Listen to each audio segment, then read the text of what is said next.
morning. Good morning. And good morning to those of you joining us today. At least it's morning in Illinois. It may not be morning where you're joining us from. We're so happy to have you joining us today as I talk to Dean Mouza about her first year as Dean of the College of Education. My name is Emily Stone, and I'll start off just by introducing myself and introducing Dean Mouza, and then we'll go through some questions that you've submitted and some questions that we thought were important to highlight this morning. So as I said, my name is Emily Stone, and I'm the Director of Public Engagement in the College of Education. I started this position in 2021. It's a newly created position, and I'm so excited to be doing this work. My work supports faculty and staff and students in increasing the impact and the relevance of their work through partnerships with the local community and across the state of Illinois. Before I came to the University of Illinois, I was at the University of Zurich in Switzerland, doing actually some very similar work, making connections between policy and research and practice. And before that, I completed my Master of Public Health at Johns Hopkins University. My passion is really for projects that bring together public health and education and equity together. And we saw during the pandemic just how interwoven those topics are. As we saw teachers and administrators become public health officials overnight, whether or not that was something that they wanted to be doing as a part of their jobs. And we see that continuing to be a theme as mental health is a really big issue in our school communities and our own campus. So I'll stop there, and now I'd love to introduce Dean Mouza. Chrystalla Mouza was the Director and Distinguished Professor of Teacher Education, specializing in educational technology at the University of Delaware's School of Education, and a Professor of Computer and Information Sciences in Delaware's College of Engineering. She completed her doctorate and her graduate studies in instructional technology and media and education from Teachers College, Columbia University, and also completed postdoctoral work at the Educational Testing Service, or ETS as most of us knew it. She has expertise in teacher learning, applications of technology in K-12 classrooms, and computer science education. And we'll get to hear much more from her about all of that. But beyond Dean Mouza's international reputation as a scholar, she's a thoughtful and a skillful leader with a vision for the future of education in our college and across the state of Illinois and beyond. And I'm really excited to hear more about that vision today. So I'd love to transition now to speaking with you a little bit about the vision that I just mentioned. Good morning again. And I'd like to ask you first about your move to Illinois and what drew you to Illinois. Well, good morning, first of all, Emily, and thank you for your kind introduction. It's really a pleasure to be able to spend this time with you this morning and with our alumni and friends who are here with us today.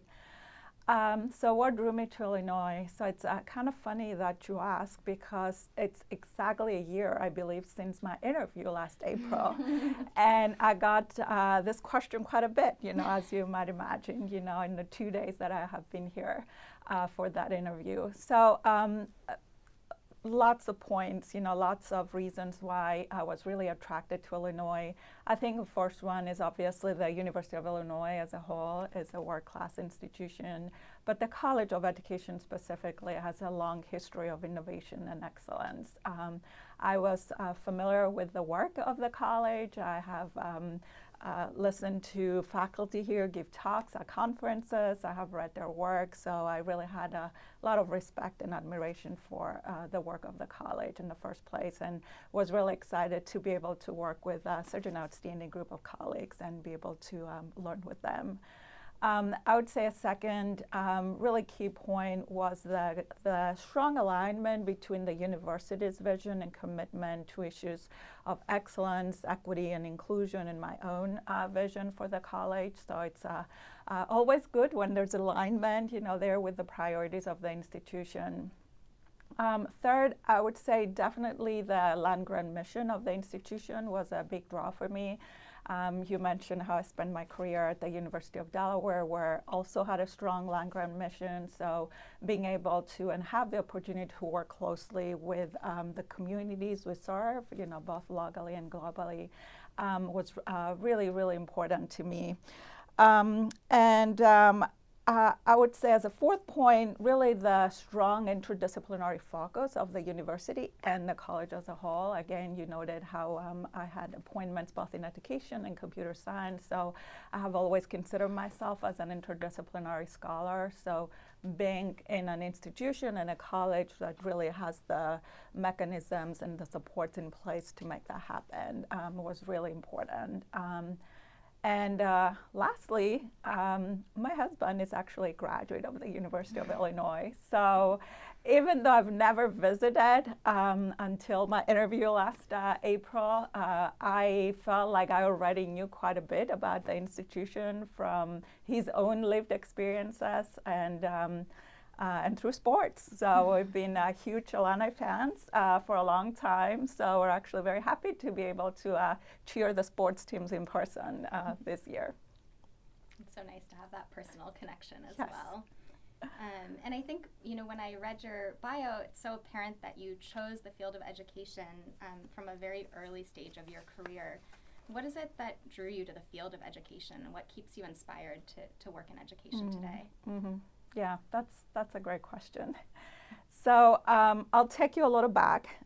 So you probably know this, but I was born in Cyprus, which is a small island in the Mediterranean. And my parents grew up at a fairly difficult time. So they didn't have an opportunity to go to college. They actually didn't have an opportunity to go to high school.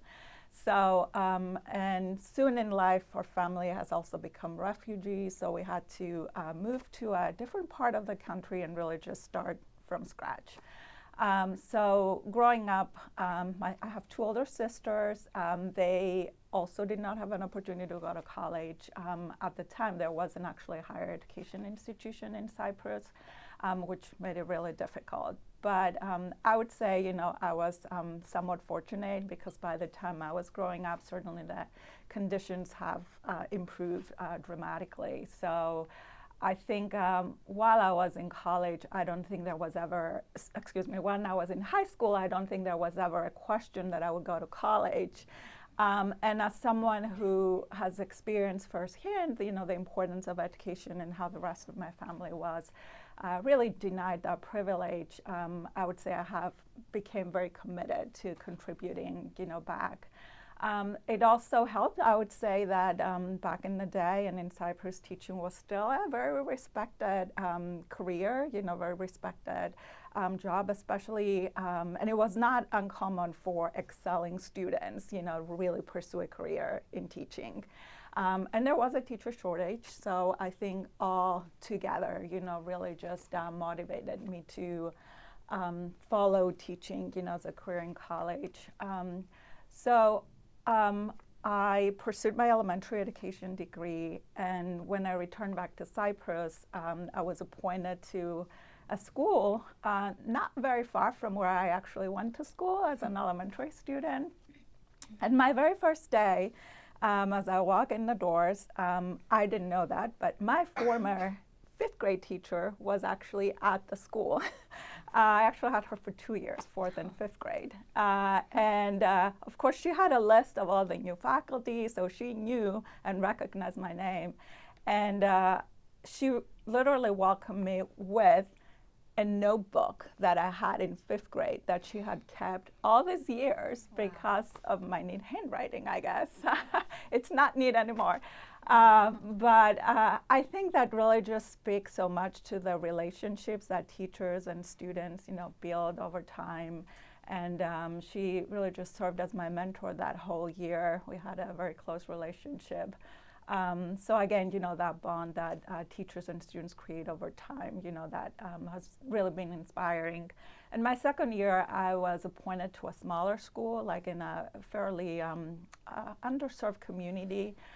And there, I think it was really important to see the commitment of the parents and the students in education, even when resources, were not prevalent. And that's just about the time when I would say technology was also making its way into the classroom. So I just really became very committed to thinking about how can I become the best teacher, especially in schools where resources are lacking. And I was fortunate to receive a Fulbright scholarship that allowed me to come to the United States to pursue graduate studies. So I came in the United States in the mid-90s with literally one suitcase. And I think, again, that speaks to the transformational value of higher education, to really change the lives of people from all walks of life. So in many ways, I feel like I am a living proof, of the power of higher education. That really just fuels my commitment to making higher education more accessible to people, and especially the Illinois education, more accessible to all of those, who like to pursue it. Wow, yeah, I've heard your story before, but it still is really inspiring to hear it again. Thank you. And Thanks. I think that, a couple of the themes that you spoke to are so important for, in your leadership position now. It's really inspiring for students and others to look at you and see what is possible, and also as you mentioned, the power of the mentorship of teachers is just huge. I think every single person has a story about a teacher who made a difference in their lives, and I think that's a piece of what is so amazing working in education is supporting those teachers and the students at the same time. Absolutely. So thank you for sharing that. So I want to transition a little bit to talking about your priorities as dean. And we received several questions from those of you joining us today. Thank you for submitting those, and we're going to try to weave those into what we're talking about today. But from the very early days here, you've spoken about three big priorities that you have, the three E's, excellence, equity, and engagement. And I thought, it would be great for us to talk about each of those priorities this morning, starting with excellence. And so I wanted to ask you first, just if you could describe what you mean by excellence as a priority, and give some examples of programs or projects that are happening in this space. Yeah, so that's definitely a great question. I like how they align. It's easy for people to remember. So it's interesting how people come back to those three E's, and I'm glad it worked out this way.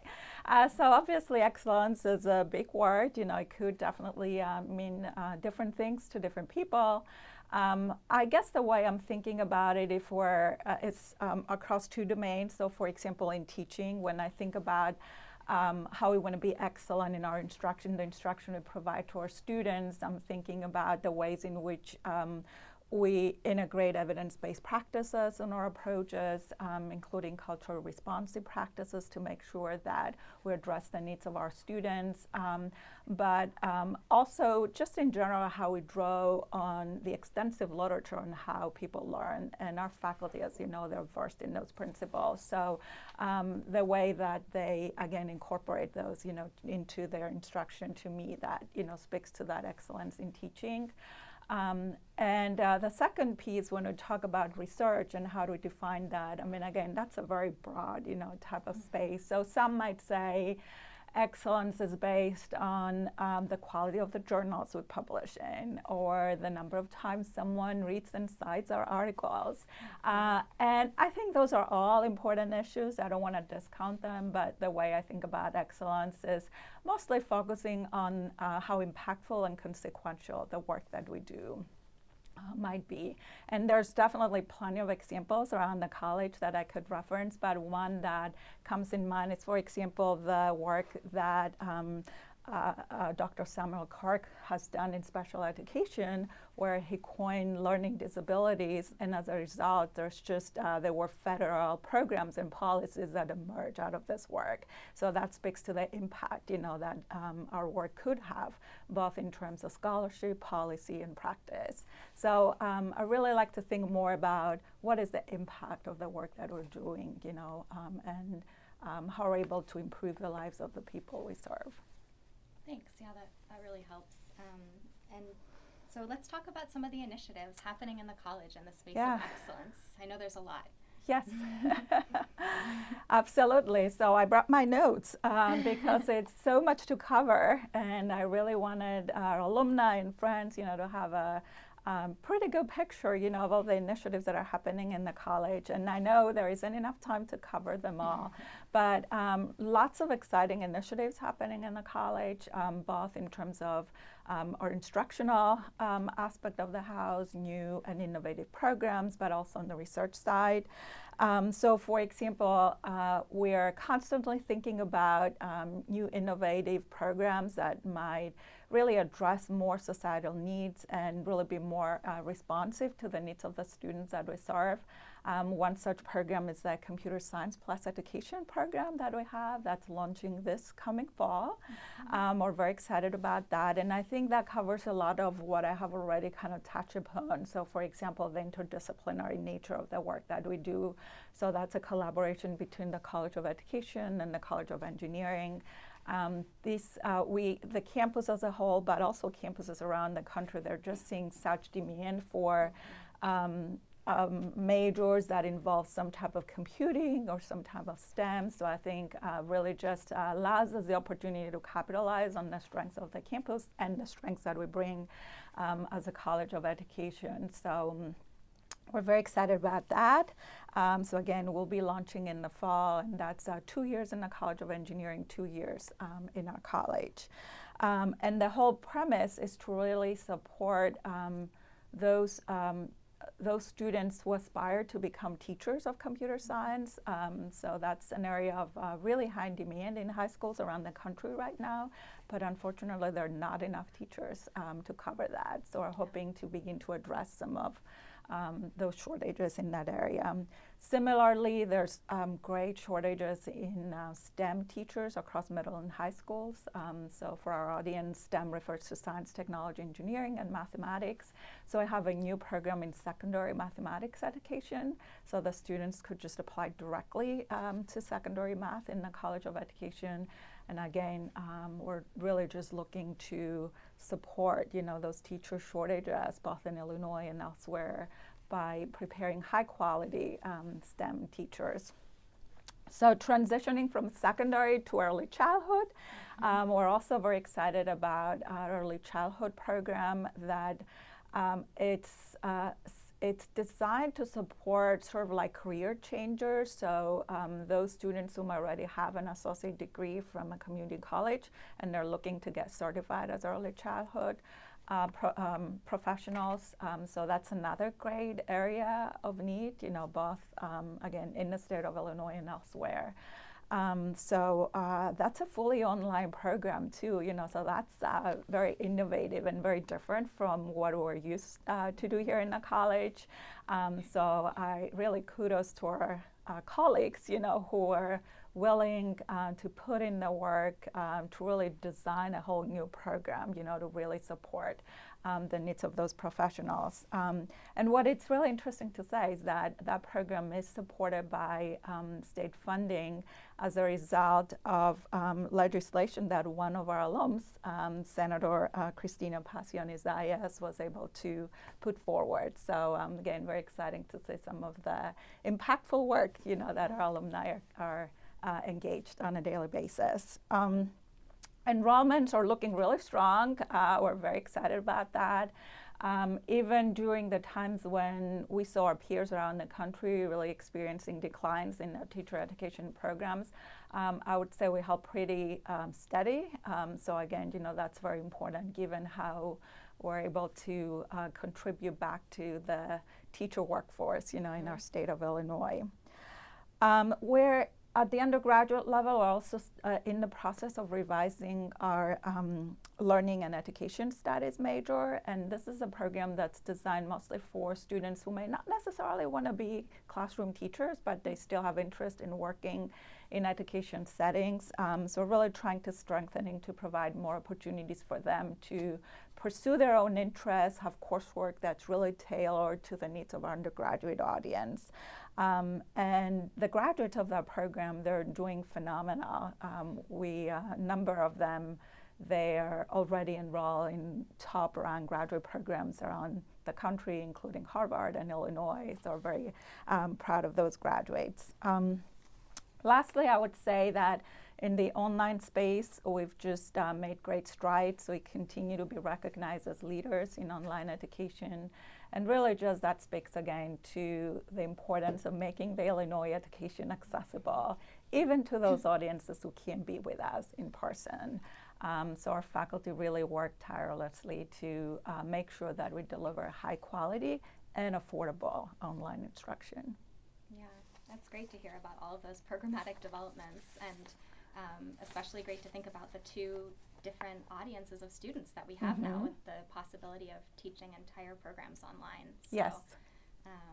It's great. Yeah, and you spoke about excellence also, not just in the programmatic context, but also in terms of research and some of the work that our faculty are doing in their scholarship.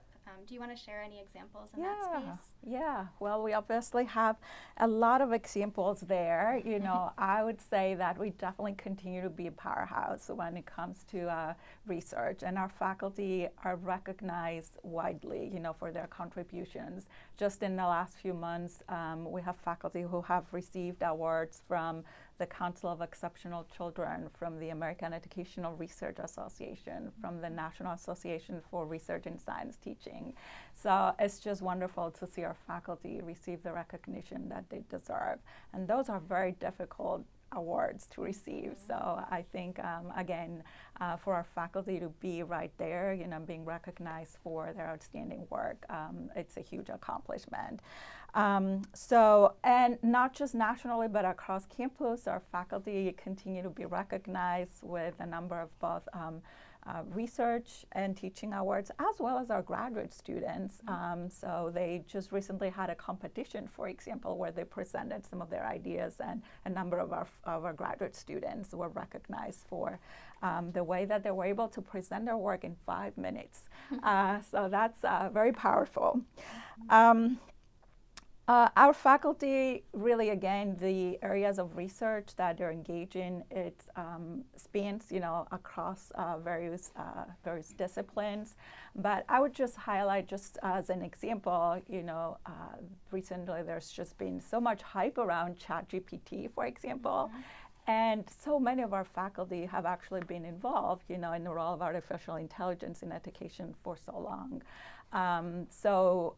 For them, you know, they're just ready to engage with those conversations. They have been thinking about those issues for quite some time.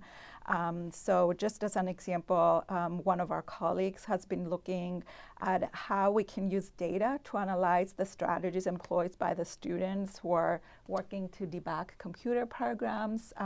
We have a faculty who's looking at how artificial intelligence can support those children with speech and language processing difficulties. So we were already, you know, on the cutting edge, you know, even before everyone's attention was on artificial intelligence. And lastly, I would say we're in the process of finalizing several faculty hires for next year.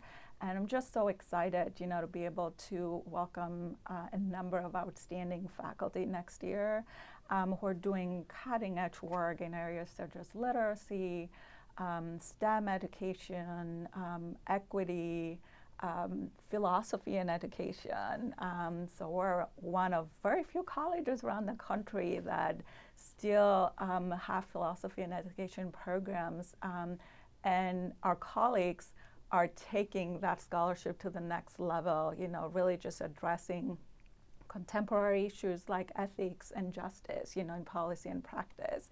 So just outstanding work overall. So I'll just stop here. And I would definitely encourage our audience as well. There's a lot of that on our website. We try to keep it updated with a lot of the research stories, you know, of what our faculty are engaged in. Absolutely. Yeah.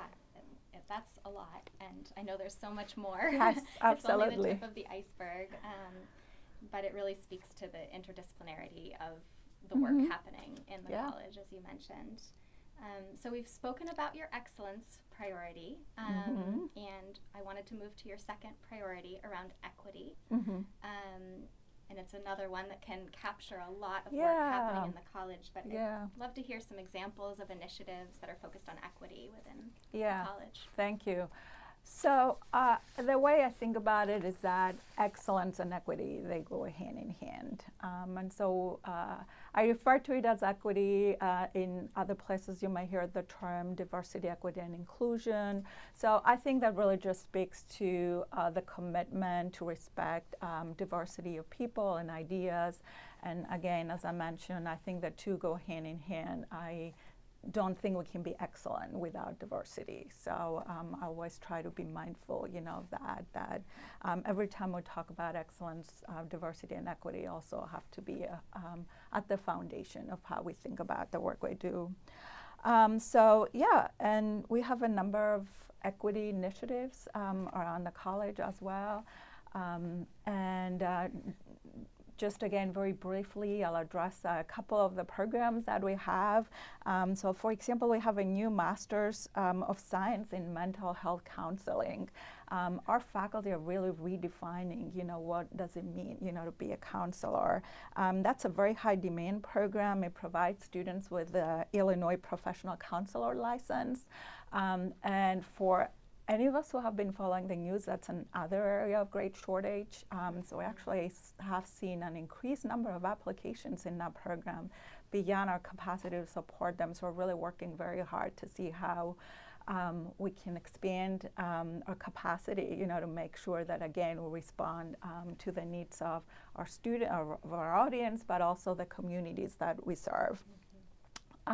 We also now have an embedded counselor in our undergraduate suite. It's not surprising to many, but the pandemic has really made it difficult for our students. So as we're transitioning back on campus, just making sure that we have the resources to support them. Because again, I've mentioned how we're committed to making education accessible to all, and I think as part of that is also making sure that we support our students when they get here, because it's very important that, again, we have the resources to make sure that all of our students, no matter what walks of life they're coming, they have the support they need, and one of those supports is really the mental health resources that they need. So again, very excited about that. We have a trauma-informed certificate in special education, again, to be more responsive to a lot of the K-12 needs that we see. So we're really hoping to equip this new generation of teachers with all the skills they need to be effective in the classroom. And again, just referring back to the interdisciplinary nature of the work, the Cancer Education and Management in Diverse Communities certificate. This is a very exciting initiative with the Cancer Institute that's really hoping to prepare those professionals who are engaged with cancer education and being able to evaluate and look at the impact of interventions, particularly in communities that are underserved and diverse, because it's very important to all communities, to be able to have access, to high quality interventions and for us to know how they're working. So I'll just stop here for now. Yeah, and I mentioned before how much health and education intersect, and in your last examples of programs, we really saw that, from mental health to cancer education. We can't be thinking about education without also thinking about health in all things. So exactly, it's really great to hear about those. All right. Well, we've spoken about two of your priorities now, excellence and equity, and now I'll shift to your third priority around engagement. Of course, I'm excited to talk about this priority. Can you tell me a little bit about the types of initiatives that we have going on in the engagement space? Yeah. So, well, this is the area of your expertise, Emily, so I was going to have you talk a little bit about that. But I would say that, as you noted, this is a key priority for the college to make sure that we're responsive to the needs of the communities that we serve. And I'm very excited about the work that we're doing together to create a more comprehensive community engagement strategy for our college. We are one of 6 units that, as you know, receive funding from the Vice Chancellor's office to create a college-wide comprehensive engagement strategy, and it's really being powerful to be able to work with you and some of our faculty and our community partners to begin to imagine what this might look like. So I know you're already working on a lot of other things, so it would be great if you can actually share with our audience some of those initiatives. Yeah, I'd love to. And I can talk about public engagement all day, so I'll also have to narrow myself down to just share a few examples of great work that's happening in the college. When I joined in this position in 2021, there was already so much amazing work happening. And really, in my role, there's an opportunity to support that work and coordinate that work, as you mentioned, through this strategic planning process. And also to really be a resource for our local community and beyond, that they can come to me with needs that they have, and I can help to find the right person in the college who can partner with them to meet those needs. And whenever we can do that, I think that's just the most wonderful type of work to be working on. So I'll share a few more examples of the kinds of things happening in this space. We're just finishing our first year, as you know, of the Public Engagement Faculty Fellows. We had 4 Public Engagement Fellows this year, and we'll actually have 6 next year, so the program is growing. They are all faculty within the college who really are passionate about public engagement and are each working on their own publicly engaged research project. And in addition, they're supporting us as a college and thinking about some important questions like, what are our values within the public engagement space as a unit, and what do we even mean when we talk about public engagement? And so they're starting to lay out some frameworks like, we want the work that we do to be reciprocal. We want it to benefit our community as much as it, benefits us, and so forth. We want there to be trust building in the process. We want there to be transparency about everyone's goals and needs. Partnerships can be complex between research institutions and their surrounding communities and beyond. So just to give a couple of examples, one fellow, Cherie Avent, has been working on a project partnering with local African American churches, and they've been thinking about what are the needs during COVID-19 of these churches, and how can we partner to meet those needs and create educational resources that they can share with their communities around COVID-19. And now they're working together on a podcast to really share about the experience of a certain church in our local community during the pandemic, and how did that change everything that they did. Another faculty fellow, Erica Mason, is working in the space of very locally with a school locally, thinking about how do they improve math education for students with disabilities, and how can we really partner closely to see how this work looks in the classroom and outside. I'll shift gears a little bit from the fellows to talk about another relatively new initiative that the college has been working on, the Freedom Schools, which were in Champaign for a long time, and then since 2003, I believe, we're not here anymore, and so faculty member John Hale has been partnering very closely with Champaign Unit 4 Schools and with Dream House, a local nonprofit, on bringing the Freedom School back to Champaign. They've completed 2 summers, and in the 3rd summer they're planning to grow from serving 50 students to 150 students. And this is a really exciting program because it supports especially students of color with helping to improve reading skills in a way that's very culturally responsive, has a very progressive anti-racist curriculum, and incorporates so many amazing books by authors of color, and this is through the Children's Defense Fund, this work. So wonderful. Yeah, that's something newer happening in the college. And I'll share another newer initiative in the college. This one's been around since 2020, but growing all the time. I mentioned, that in my role and as a college, we're not just thinking about public engagement for faculty or staff. We're also really thinking about public engagement for students, and how can they tie those experiences that they have in the community with their future as a teacher or educator, because they want to understand the whole picture of a student. What does their life look like outside the classroom, as well as what it looks like inside the classroom? And so we launched a program called We See You, the long name, We See You Community Engaged Scholars, to really support students in doing more service and public engagement during their time at Illinois. And it's a partnership cross-campus, so it's not just happening in College of Ed. And we have these recognition programs for students in academics like Phi Beta Kappa or Summa Cum Laude, but before we didn't have something that recognized students in service. And so this program really aims to uplift service and students who do a lot of public engagement, and simultaneously reach out to organizations across the local community, hear about those needs, and match them with classes wherever possible.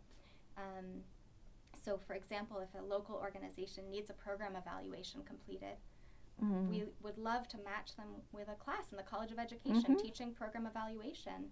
The students can carry it out under the oversight of a faculty member, and it really helps both parties involved. And that's what we're talking about when we think about reciprocity and mutual benefit. Yes. Yeah.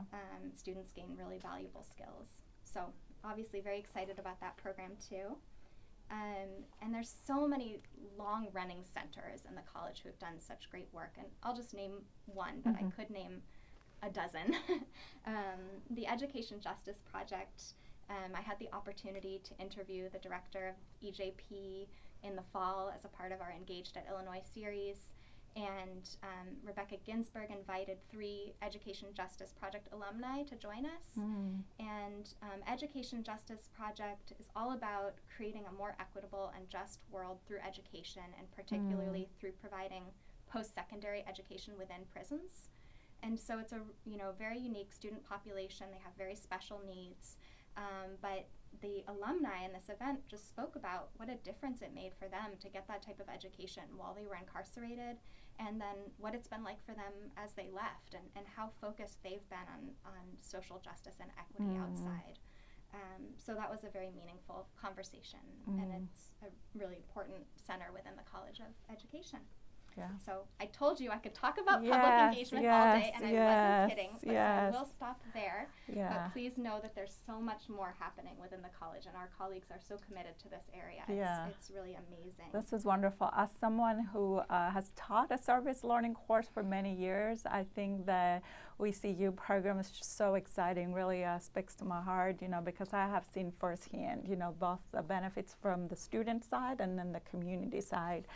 Not to mention the K-12 students were always excited to have college students near them. In many ways, they're really serving as role models, for them, especially, our students who might not necessarily see themselves, in college down the road. So that's wonderful. And I'm glad you mentioned the Education Justice Project. I had an opportunity to visit with them in the fall, and I think the response from the students they serve just speaks volume to the importance of the work.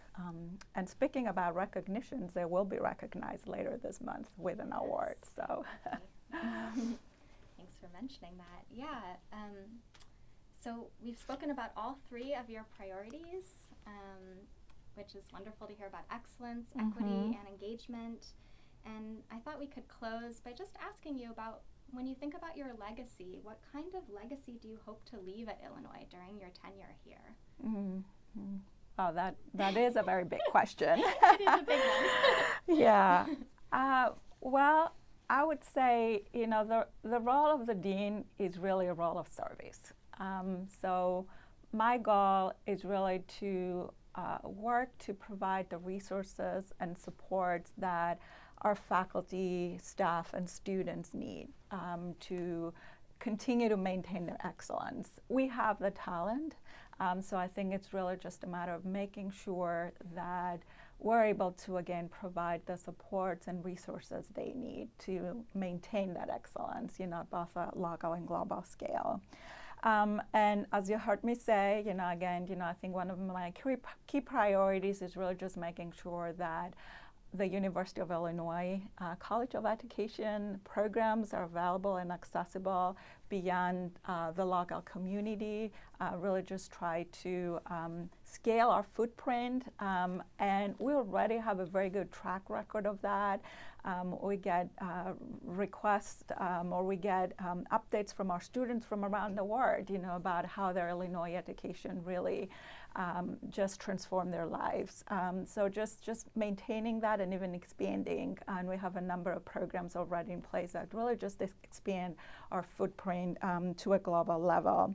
So again, my hope is that really just driven by our commitment to excellence, diversity, and equity, that we really work to become partners, both locally and globally, in ensuring that our work has meaningful impact in those communities that we serve. Thanks for that. It was a big question, but it's so great to hear about this vision that you have. So I think we're going to wrap up our conversation there. And if there were questions that came up for those of you watching us today that we didn't address throughout the conversation, please reach out. We always want to hear from you. And you can send questions to advancement@education.illinois.edu. And we really hope to hear from you. And thanks for joining us today. And thank you for sharing so much of your story and your vision with me and with all of our audience.